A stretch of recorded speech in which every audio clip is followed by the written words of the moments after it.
Most of the other men were bald or shaven-headed. They were armed with pistols, daggers, and cruel, curving swords. All had moustaches on their sun-beaten faces. They wore coloured pantaloons and short-sleeved jerkins that left their muscular arms free to ransack our possessions.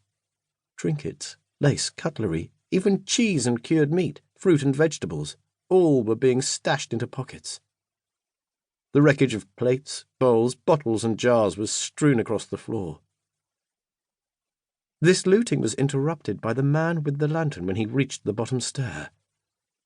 He spoke in Dutch or Flemish, of which I understood barely a word, except that he seemed to say no, as he gestured towards my mother and sister. In any event, my mother and Elizabeth were forced down upon two chairs that had been pushed against a wall.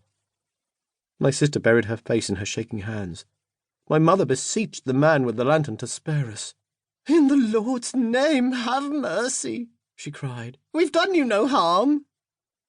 Her eyes were imploring, her fingers grasping at his clothes. He ignored her as he placed her jewellery in the pocket of his jerkin and motioned to the two men standing over me to take me out of the house. At this point I recall feeling terror. Until then all had been confusion.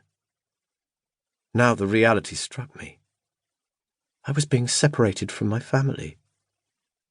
If truth be told, I thought I was about to meet my death, but I had neither the wits nor the courage to offer the least resistance. Instead, I cried out like a small boy, "Mother, help me!"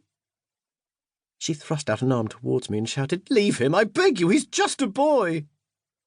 She made a vain attempt to stand, but the brute standing over her pushed her back down. One of his comrades threw him a length of rope and he began to tie her to the chair. I did not see that cruel work finished as I was bundled out of the house. "Tom!" I heard her cry. "No, please, no! Not my Tom!" Outside the air was cool and still. It was a late summer night. Autumn was close at hand. A crescent moon had shone brightly earlier that evening, but a band of clouds had since rolled in and smothered the land in oppressive darkness. I could not tell the hour. I sensed it was well after midnight, but there was as yet no hint of dawn. A strong hand gripped my arm and pushed me forward so that I struggled to keep my balance. I cast a forlorn glance up the lane towards the village. Mottistone. Little more than a church, a manor, and a dusting of old stone cottages, blanketed with thatch and huddled around a small green. All seemed quiet. There was no bark from an unsettled dog, no peal of the church bell to signal the alarm. The knowledge that the village lay undisturbed removed any hope of immediate rescue from that quarter. Not that there were sufficient local men to take on my well-armed captors. A few old muskets, pikes and swords were kept in the manor, but they would be no match for this mob. As my eyes grew used to the darkness, I picked out a dozen more men loitering in the shadows of the hedges in the lane. It was for this reason that I did not cry out for help. I knew that any honest soul coming to assist me and stumbling into that crew would pay dearly for his efforts. Nor did I seek to run, fast runner as I was, for my bound hands would have encumbered me. Rather, I accepted, perhaps rather meekly, that my fate now lay in the hands of my captors. I was forced to kneel in the dried mud at the side of the lane, pressed against the hedgerow so that its brambles scratched my cheek and tore at my nightshirt. I remember the smell of the wild garlic rising up from the undergrowth, the song of a lone grasshopper. I knelt there, firm fingers gripping the back of my neck, until all the men had left the cottage.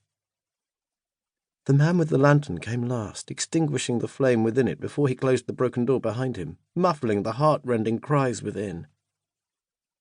Then I was pulled up by my hair and pushed barefoot down the dusty lane, away from the village and towards the sea. The lane where we lived runs in a zigzag fashion along the edges of the patchwork of fields separating Mottistone from the sea. It leads to a narrow gully, which we islanders call a chine, that spills out into the sea in a broad bay. We processed down the lane in file, myself in between two of the brutes. As we walked, we picked up more of their comrades, who had been stationed at intervals along the lane.